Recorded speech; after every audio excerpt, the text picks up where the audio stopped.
ఈరోజు మనతో చాలా విశిష్టమైన వ్యక్తి ఉన్నారు. 2 తెలుగు రాష్ట్రాలకి సంబంధించిన మెగా ఫ్యామిలీ అందరికీ ఈరోజు పండగ కానుంది.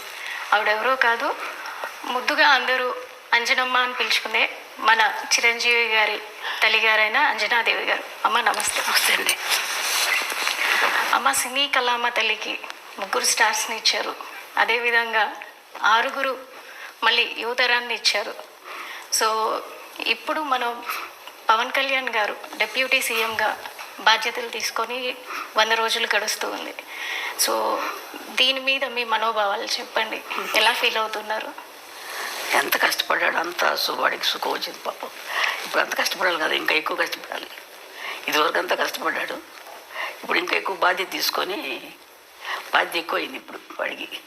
మీ ఇంటి చిన్నోడు రాష్ట్ర ప్రజలందరికీ పెద్దన్న అయ్యాడు. దీన్ని ఎలా భావిస్తున్నారు? ఆయన బాధ్యతలు సంతోషంగా ఉంది. అంత కష్టపడే వాడికి భగవంతుడు మంచి ఇది ఇచ్చాడు, అదృష్టం. ప్రజలకు సేవ చేసే భాగ్యం ప్రసాదించాడు. 10 ఏళ్ళు అవుతుంది ఇప్పటికీ ఆయన స్థాపించి. 10 ఏళ్ళ నుంచి ఇంటికి దూరంగా చాలా పీక్లో ఉన్నటువంటి కెరీర్ని పక్కన పెట్టి రాత్రింబవళ్ళు ప్రజలతోనే ఉంటూ ఆయన ఎక్కడ ఉంటే అక్కడ, కొన్ని ప్రాంతాల్లో అయితే కనుక ఆయన నేల మీద పడుకున్న రోజులు కూడా ఉన్నాయి. మంచినీళ్ళు దొరకని ప్రాంతాలు అంటే పాడేరు లాంటి ప్రాంతాల్లో కూడా ఆయన తిరిగి ఎప్పుడు పట్టుపరుపుల మీద ఉండే పర్సన్. ఒక్కసారిగా ఆ విధంగా ఉంటాం. అలా చూసినప్పుడు మీకు ఎలా అనిపించింది? బాధగా ఉంటుంది. మరి చెట్లు తిరుగుతున్నానంటే పైకి అవన్నీ ఏ లేదు. ఇంట్లో అయినా సరే ఎక్కడైనా అట్ట పడుకుంటాడు. అలా షూటింగ్ వచ్చేసి అలా ఆ సోఫాల మీద అలా పడుకొని నిద్రపోతాడు. గదిలో పడుకోవాలని లేదు. కష్టపడతాడు. ఇంత కష్టపడ్డానమ్మా అని కూడా చెప్పడు. నాకు బాధగా ఉంటుంది వాడు చేస్తుంటే, అట్లా అంత కష్టపడుతున్నాడే బిడ్డ అని చెప్పేసి. చిన్నప్పటి నుంచి కూడా ఏం అడిగేవాడు కాదు అసలు. చిన్నప్పుడు అదొకలా కామ్గా ఉండేవాడు అంతే మనిషి. అన్నం భోజనానికి రమ్మంటే కూడా వచ్చేవాడు కాదు. అందరూ వచ్చేవారు, వాడు వచ్చి లేట్గా వచ్చేవాడు భోజనానికి. ఇది కావాలి అది కావాలని ఏం అడిగేవాడు కాదు అసలు. మీకు చేతి వంట ఏది ఇష్టం ఆయనకి? వాడికి పలావ్ ఇష్టం. పలావ్ ఇష్టం తింటాడు. ఏదైనా తింటాడు కానీ పలావ్ అంటే కొంచెం బాగా ఇష్టం. మీతో ఉన్నప్పుడు ఆయన ఎక్కువగా పలావ్ తీసుకుంటారు. అంటే veg non veg? Non veg. Non veg అడగడు. ఇది కావాలి అది కావాలని అడగడు నన్ను. ఏది నాకు మనసొప్పుగా చేసి పెడతాను. పెట్టాలి కదా వాడికి పాపం, ఏది అడగడని చెప్పేసి. సో చిన్నప్పటి నుంచి నాకు ఇది కావాలని ఏది అడిగారు? అస్సలు అడిగేవాడు కాదు. నేను ఏదో ఒక ఇంటర్వ్యూలో విన్నట్టు గుర్తు నాకు. చిన్నప్పుడు ఏదో టీవీఎస్ అడిగాను, కొనిపెట్టలేదు, అందుకే ఇప్పుడు కంటిన్యూస్గా నేను బైకులు కొంటున్నాను అని. నిజమేనా? ఏమో మరి నాకు జ్ఞాపకం లేదు అసలు. ఈ మధ్యకాలంలో చూసుకుంటే ఎక్కువగా నరసింహస్వామి క్షేత్ర దర్శనలు, వారాహి దీక్షలు, అంటే అందరూ బాగుండాలని. అలాగే మొన్న వెంకటేశ్వర స్వామి క్షేత్రంలో జరిగిన లడ్డు వ్యవహారంలో కూడా దానికి ప్రక్షాళనగా ఆయనే ముందుగా ఒక దీక్షని శ్రీకారం చుట్టారు. ఈరోజు 11 రోజులు దీక్ష చేస్తున్నారు. సో దీనిపై మీరు ఏమంటారు? సంతోషంగా చేయటం మంచిదే కదమ్మా. అంత అదృష్టం కదా ఆయన. వెంకటేశ్వర స్వామి దీక్ష తీసుకుంటున్నాడంటే వాడికి ఎప్పుడైనా ఇట్లా దీక్షలు తీసుకోవడం అలవాటు అయిపోయింది. చిన్నప్పటి నుంచి కూడా అయ్యప్ప స్వామి మాల వేసుకుంటాడు. నాకు నేను వెళ్దామంటే ఒకసారి నేను వెళ్ళాలి నాన్న అని చెప్పంటే నా కోసం అయ్యప్ప స్వామి మాల వేసుకున్నాడు. దర్శనం చేసుకొని వచ్చాము. వాడికి ఎప్పుడు చేసుకోవాలన్నా ఇష్టం పాప మా అబ్బాయికి. సో చిన్నప్పటి నుంచి ఆయనకి దైవభక్తి. అలాగని దేవుడి దగ్గర ఊరికి దండాలు పెట్టేసి పూజలు ఏం చేసేవాడు కాదు. వాళ్ళ నాన్నగారు పూజ చేసినా కానీ ఏదో కాస్త ప్రసాదం తీసుకునేవాడు తప్ప వాడందరికీ వాడు ఎక్కువ పూజలు చేసేవాడు కాదు. ఇప్పుడు కొంచెం పెద్ద అయ్యాక తను పూజ చేసుకుంటున్నాడు. యోగ నరసింహస్వామి గుడి అని విన్నాము. పవన్ గారి అన్నప్రశ్న కూడా అక్కడే జరిగిందని. దానికి సంబంధించి వివరాలు చెప్తారా? మేము సత్యగా తిరుపతి దర్శనానికి వెళ్ళాము. నేను మా వారు మిగతా పిల్లలందరూ తీసుకొని వెళ్ళాను. వెళ్తే అప్పుడు 6 నెలలు కరెక్ట్గా జరిగింది. ఆ రోజుకి వచ్చింది. 6 నెలలు వచ్చింది కదా, ఇక్కడ అన్నప్రాసన చేసి కదా అనిపించింది నాకు మనసులో. ఆయన దగ్గర ఎప్పుడు ఒక కత్తి ఉంటుంది. ఈయన పోలీస్ ఆయన కదా, కొంచెం పోలీస్ డిపార్ట్మెంట్. ఆయన దగ్గర చిన్న కత్తి ఉంటుంది. ఆ కత్తి పెట్టి ఏదో పుస్తకాలు ఉంటే పెట్టి దేవుడి ప్రసాదం ఇచ్చారు. ఆంజనేయ వెంకటేశ్వర ప్రసాదం. ఆ ప్రసాదం పెట్టి అక్కడే యోగనరసింహస్వామి దగ్గర పడుకోబెట్టేసి చేశాను. చూసి పడుకోబెట్టి ఇక్కడ చేసేద్దామంటే అన్నాను ఆయనతోటి, మా వారితోటి. ఇంకా అంతకంటే అదృష్టమే ఉందిలే అని చెప్పి వాళ్ళకి చేశాను. చేస్తే ఆయన కత్తి పుట్టుకున్నాడు. ఓ తర్వాత పెన్ తీసుకున్నాడు. ఓకే. అంతే. సో దాన్ని ఎలా చూస్తారు మీరు? కత్తి పట్టుకున్నవారు కాబట్టి దాన్ని మీరు ఎలా భావించారు ఆ రోజున? ఏముంది, ఏం భావించాను, చాలా కోపం వచ్చిపోతాడు పిల్లడు, ఏదో ప్రజలకి ఏదో చేస్తాడని చెప్పి అనుకున్నాను నేను. అంతే. సో అప్పుడే ఊహించారు మీరు కత్తి ఏదో చేస్తున్నాడు, పట్టుకున్నారు. కత్తి పట్టుకున్నాడు, ఏదో చేస్తాడు అనుకున్నాను. మరి పెన్ను పట్టుకున్న దానికి ఏమనుకున్నారు?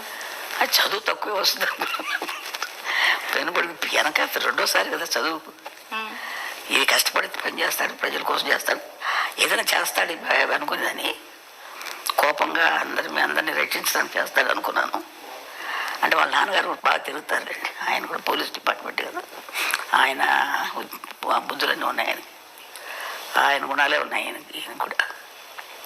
కొంచెం తిరగటం, కోపం అన్నీ ఉన్నాయి. ఆయన కూడా అట్లా తిరిగేవారు. ఆయన ప్రభావం ఆయన మీద చిన్నప్పటి నుంచి ఉండేదా? చిన్నప్పటి నుంచి వాళ్ళ నాన్నగారితో బాగా ఎక్కువ ఉండేవాడు.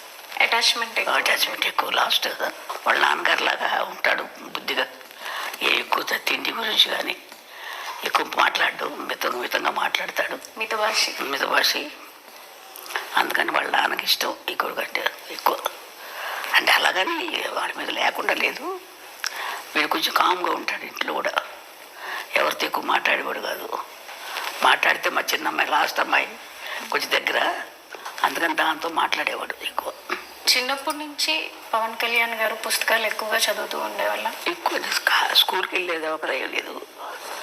కొంచెం ఇంటర్మీడియట్ 10th క్లాస్కి 8th క్లాస్కి వచ్చేటప్పుడు వాళ్ళ అన్నయ్య క్లాస్ మేము లైబ్రరీ ఉంటే బుక్స్ లైబ్రరీ, ఆ బుక్స్ చదువుకుంటూ ఉండేవాడు. ఎక్కువ చదివేవాడు.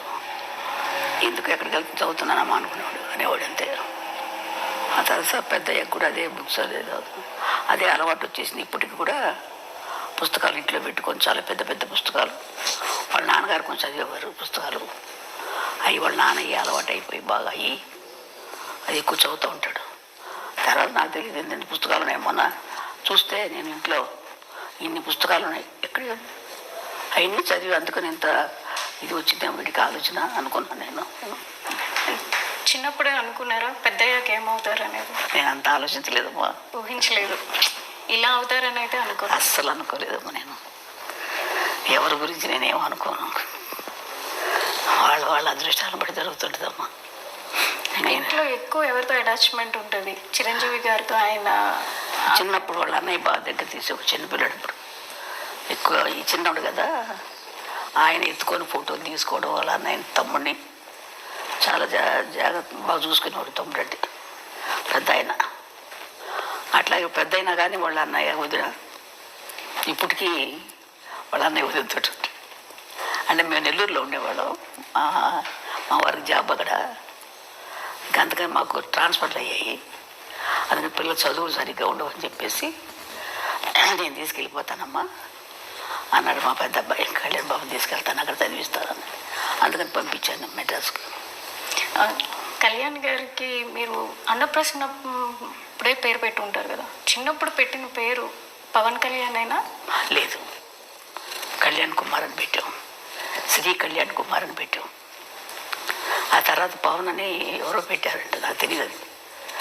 ఇప్పుడు అన్నప్రాసన చేసినప్పుడు మీరు ఖచ్చితంగా ఏదో సాధిస్తాడు అని అనుకున్నారు కదా. 10 ఏళ్ళు అవుతుంది పార్టీని స్థాపించి. దానికన్నా ముందు ప్రజారాజ్యంలో అన్నగారితో ఉంటూనే అక్కడ యూత్ వింగ్ చూస్తూ అప్పుడు ప్రజల్లోనే మమేకమై ఉన్నారు. అప్పటికే ఆయన సినిమాల్లో ఒక చేస్తున్నారు, కొంచెం ఎదుగుతూ ఉన్నారు. అంటే మళ్ళీ పార్టీల వైపు మొగ్గుతున్నప్పుడు మీరు ఎలా భావించారు? నాకు ఎందుకు ఈ పార్టీలో మనకి సినిమాలో చేసుకుంటే బాగుంటుంది కదా అనిపించింది నాకు. వీళ్ళిద్దరి వాడి ఇష్టం, మనం ఏం చెప్పగలం. అవి చేస్తానమ్మా, ఇది చేస్తానని. సో మీరు వాదించారా అప్పట్లో? వాదించలేదు, నేను ఎక్కువ వాదించను. వాడి ఇష్టం, వాళ్ళు పెద్దోళ్ళు అయిపోయారు, వాళ్ళ ఆలోచనలు వాళ్ళకు ఉంటాయి కదా. మనకు పెద్ద నాలెడ్జ్ ఏముంటుంది, వాళ్ళకున్నంత ఉండదు కదా మనకి మాకు అని చెప్పి నేనేం ఎక్కువ వాదించేదాన్ని కదా, అడిగేదాన్ని. నాన్న సినిమాలు చేసుకోకూడదా, ఎందుకు మనకి ఇదంటే ఏ లేదమ్మా అది ఇది అన్నీ చేసుకుంటారు. సో కొన్ని ఇంటర్వ్యూల్లో చిరంజీవి గారు కూడా ఒకానొక టైంలో ఏమైపోతాడో, కళ్యాణ్ గారు ఎక్కువగా పుస్తకాలు చదవడం, ఎక్కడన్నా ఏదైనా చిన్న అన్యాయం జరిగినా దాని వైపు ఆయన మొగ్గు చూపడం, ముందు దూకుతాడు దానికి. అది చూసిన తర్వాత నేను ఒకానొక టైంలో ఎక్కడ ఒక రెబల్ అయిపోతారో అని భయపడిన రోజులు కూడా ఉన్నాయి అన్నారు. సో మీరు కూడా అట్లా ఏమన్నా? నేను లేనప్పుడు దగ్గర లేను, మేము నెల్లూరులో ఉండేవాళ్ళు, మాకు తెలియదు, అది వాళ్ళ అన్నయ్యకి తెలుసు. సో ఇప్పుడు ఎట్లా చూస్తున్నారు అంటే ఈ 10 years ఫ్యామిలీని వదిలేసి ఆయన ఉండి కష్టపడి ఇప్పుడు డిప్యూటీ సీఎంగా ఉండి వచ్చిన వెంటనే ఆయన మార్క్ ఎక్కడైనా చూపిస్తారు. మొన్న వరదల్లో చూసుకుంటే కనుక వచ్చిన రోజే ఆయన వచ్చిన వెంటనే ఇమ్మీడియట్ యాక్షన్ చూపించారు. వచ్చాను, తను పని చేసుకున్నారు. అట్లాగే ఎన్నైతే మనకి పంచాయతీలు ఉన్నాయో ప్రతి పంచాయతీకి డబ్బు అందాలన్న ఉద్దేశంతో ఆయన పంచాయతీలకి డైరెక్ట్గా అమౌంట్ని డొనేట్ చేయడం జరిగింది. సో ఆయన మార్క్ ప్రతి చోట కనిపిస్తుంది పొలిటికల్గా. ఇంతకుముందు మీరు చాలామంది రాజకీయ వ్యక్తులను చూసుంటారు, ఇప్పుడు ఆయన చేస్తున్న విధానాన్ని చూస్తున్నారు, అది మీకు ఎట్లా అనిపిస్తుంది? మా అబ్బాయి మంచి పని చేస్తున్నాడు అనిపించింది నాకు.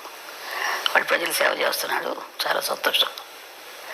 ప్రజలకు సేవ చేయాలి కదమ్మా, మనకున్నది మనం తింటాం కాదు కదా, నలుగురు పెడితేనే కదా మంచిది, సహాయం చేస్తేనే కదా.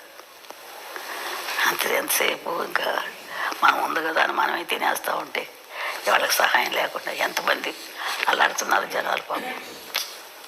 మన పాటికి మన జరిగినప్పుడు ఎంత బాధ కలిగిందో నాకు అసలైతే. అది కానీ తర్వాత ఇంకొక ఊరు కేరళలో ఇక్కడ ముందు కేరళలో మైనాడులో అక్కడ తిరిగినా కానీ ఎంత బాధ కలిగింది, ఎంతో అల్లాడిపోయారు బిడ్డలు, చంటి బిడ్డలు, వాళ్ళు వీళ్ళు ఎంత బాధలు పడిపోయి ఉంటారు. అదే నేను ఊహించుకుంటే నాకు ఎంత బాధగా ఉంటుందో అనిపిస్తున్నాను. చూస్తుంటాను టీవీలో వార్తలు, చాలా బాధ కలుగుతాము. అలాంటి వాళ్ళకి సేవ చేయాలి, తప్పదు. ఏదో మనకు శక్తి కొంది మనం చేస్తే మంచిదే కదా, వాళ్ళకి సహాయం చేస్తే. పొలిటీషియన్ అయ్యాక క్షేత్రస్థాయిలో ప్రతి ఒక్కరికి దగ్గరుండి ఆయనే ప్రతిదీ అందేలా చూసుకుంటున్నారు. సో ఈ విధానాన్ని మీరు ఎలా చూస్తారు? మంచి విధానం కదా మాది, వాటికి చేసేది మంచి విధానమే. అందరికీ కూడా సర్దుకుంటాం, అందరికి సహాయం చేయటం అనేది అంత కలిసి అంత బుద్ధి పుట్టాలి కదా చేయటానికి, అంత ఆలోచన రావాలి కదా. మంచిదే కదా మాకు చేసే బుద్ధి ఉంది. వాళ్ళ నాన్నగారికి కూడా ఉంది కొంచెం బుద్ధి, సేవ చేసే బుద్ధి. కళ్యాణ్ గారి ప్రస్థానం చూసుకుంటే అటు కెరీర్ వైజ్ కానీ ఇటు పొలిటికల్గా కానీ ఆయన మీద వాళ్ళ తండ్రి గారి ప్రభావం ఎక్కువ ఉందనుకుంటున్నారా, లేదా ఇంకెవరైనా వైపున ఉంది అనేది? ఇంకేం లేదు, వాళ్ళ నాన్నగారి ప్రభావం ఎక్కువ ఉంది. ఆయన ఇట్లాగే దాన ధర్మాలు చేసి సహాయం చేసేవారు, అందరికీ చేసేవారు. అదే బుద్ధి ఈయన కూడా వచ్చింది కొంచెం. అంటే అందరికి ముగ్గురికి ఉంది కొంచెం. ఈయన ఎక్కువ రాజకీయాలు ఉండబట్టి ఎక్కువగా కలగేసుకుంటారు. సినిమా ఫీల్డ్లో ఉండగా కూడా అందరికీ సహాయం చేసేవారు, సినిమాలు యాక్ట్ చేసేటప్పుడు కూడా. ఇప్పుడు మీరు డిప్యూటీ సీఎంగా మీ అబ్బాయిని చూస్తున్నారు, తర్వాత నెక్స్ట్ ఇంకేమన్నా ఎదగాలని అనుకుంటున్నారా? ఏ స్థాయిలో మీ అబ్బాయిని చూడాలనుకుంటున్నారు? నేను అంత ఆశ లేదమ్మా నాకు, నేను అంత ఆశపడలేదు, అంత ఆలోచించలేదు. దేవుడు ఎలా చేస్తారో జరుగుతుంది అంతే. అంటే నేషనల్ వైడ్గా కూడా ఆయన మార్క్ పొలిటీషియన్గా మిగతా పొలిటీషియన్తో కంపేర్ చేసుకుంటే కనుక కళ్యాణ్ బాబు గారు వెళ్తున్న విధానం కావచ్చు, అటు డివోషనల్గా కావచ్చు, బీజేపీతో అలయన్స్ అవటం వల్ల కావచ్చు, ప్రతి ఒక్కరిలోనూ ఒక చైతన్యం వస్తుంది. సో ఆయన నేషనల్ లీడర్గా ఎదగాలని మీరు కూడా అందరితో పాటు ఆశిస్తున్నారు అనుకుంటా. వాడు ఇప్పుడు అనుకోలేదు కదా ఇలా ఇప్పుడు సీఎం అవుతాడు, అదే అలా జరుగుతుంది, ఆటోమేటిక్గా అవి జరుగుతాయి అట్లా.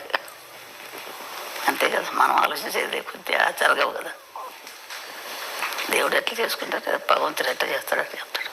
పవన్ కళ్యాణ్ గారు వారి తండ్రి గారైన వెంకట్రావు గారి నుంచి చాలా వరకు ఆయన బుద్ధులే క్యారీ ఫార్వర్డ్ అయినాయి అని మీరు చెప్పారు. అదేవిధంగా ఆయన వెళ్ళే పద్ధతిలోనే కళ్యాణ్ గారు కూడా ఎక్కువగా వెళ్తూ ఉంటారు. కళ్యాణ్ గారికి చిన్నప్పుడు వారి తండ్రితో ఏ విధమైనటువంటి బాండింగ్ ఉండేది? మా ఆయన ఎక్కువ ఆయనతోటి బాగానే ఉండేవాడు. చిన్నప్పుడు కొంచెం పట్టుదల ఎక్కువ అయింది పిల్లడికి. ఏదైనా సరే నాకు ఇది కావాలంటే కావాలంతే, చెయ్యాలనుకుంటే చేస్తాడు. ఆ పట్టుదలంతా ఒకసారి మా అమ్మగారు ఊరు మా మొగల్తూరు, వెస్ట్ గోదావరి మొగల్తూరుకి ఆయన నేను తీసుకెళ్తానని చెప్పి ఆయన వెళ్తున్నారు. మా అమ్మగారు మా అమ్మ వాళ్ళ ఇంటికి వెళ్తుంటే ఇంటికి రమ్మని చెప్పారు. అందరం వెళ్దాం అనుకుంటే ఆ రోజు ఇంకెందుకులే ఇప్పుడు వెళ్తాం అని చెప్పేసి మానుకోవాల్సి వచ్చింది. ఏదో కొంచెం కారణాల వల్ల మానుకున్నా. అంటే కాదు నాన్న వెళ్ళాల్సిందని చెప్పి పట్టుబట్టాడు. చెప్తుంటే వినేవాడు కాదు, మొండికి ఎత్తేసేవాడు. వెళ్ళాలి తప్పదు నాన్న తీసుకెళ్తాను. వద్దురా నాన్న తర్వాత వెళ్దాం మనం అంటే ఇన్నే వచ్చి అమ్మ కొట్టారు. కొట్టిన తర్వాత అప్పుడు మానేసాడు. పట్టుదల ఎక్కువ చిన్నప్పటి నుంచి కూడా. ఇది చెయ్యాలంటే చేసేసేవాడు అంతే. మరి మా ఫోన్లో ఎందుకు లేదా నువ్వు ఊరుకోడు. ఇప్పుడు అదే పట్టుదల వచ్చింది అడుగు. ఏదైనా చేయాలని కూడా చేస్తాడు. అదే పట్టుదల ఇప్పుడు ఈ స్థాయికి ఆయన రావడానికి కారణమవుతుందని మేము కూడా అంతే నమ్ముతున్నాం. ఇప్పుడు చంద్రబాబు నాయుడు గారు జైల్లో ఉన్నప్పుడు కూడా ఆయన ఫ్లైట్లో రానినప్పుడు బై రోడ్ వచ్చారు. బై రోడ్ ఆపినప్పుడు కూడా ఆయన అక్కడే రోడ్డు మీద పడుకున్నప్పుడు చాలా బాధ కలిగిందమ్మా. ఎందుకు ఈ బాధలేదు మనకు అనిపించేసింది. రోడ్డు మీద పడుకున్నాడు కదా, అబ్బా చాలా బాధ కలిగింది నాకు. ఎందుకు ఈ బాధలు, ఆ రోడ్డు మీద అలా పడుకోవాలా అని అనిపించేది. రాదు కార్లలో ఇచ్చేవాడు కాదు, నడిచి వెళ్ళేవాడు. అవును, కానీ సక్సెస్ చూసాక ఎట్లా అనిపించింది? ఆనందం, సంతోషంగా ఉంటుంది. అవన్నీ వాడి కష్టానికి తగ్గ ఫలితం జరిగింది. భగవంతుడు మంచి ఫలితం ఇచ్చాడు అని చెప్పి అనుకుంటాడు. వాడు కష్టపడ్డాడు, మంచి జీవితం ఇచ్చారు. వాడు ఇప్పుడు ఇంకా ఎక్కువ కష్టం ఇచ్చాడు. అప్పుడు కంటే ఎక్కువ కష్టం, ఎక్కువ బాధ్యతే కదా. మీరు ఇంకా పవన్ కళ్యాణ్ గారు ఉన్నత శిఖరాలకి వెళ్ళాలని కోరుకుంటున్నారు కదా. ఎవరికైనా ఏ తల్లిదైనా మంచి వృద్ధిలోకి రావాలని ఉంటుంది కదమ్మా. ఏ తల్లిదండ్రులైనా కోరుకుంటారు కదా బిడ్డలు మంచి వృద్ధిలోకి రావాలి. అదేవిధంగా నాకు కూడా ఉంది, బిడ్డలు మంచి వృద్ధిలోకి రావాలి, బాగుండాలని. అదే నేను కూడా కోరుకుంటున్నాను ఆ విధంగా నేను. సరే అమ్మా, థ్యాంక్ యూ సో మచ్. మీ సమయాన్ని మాకు ఇచ్చి తల్లి పవన్ కళ్యాణ్ గారి గురించి తెలియని విషయాలన్నీ మాకు తెలియజేసినందుకు ధన్యవాదాలు. సరే తల్లి.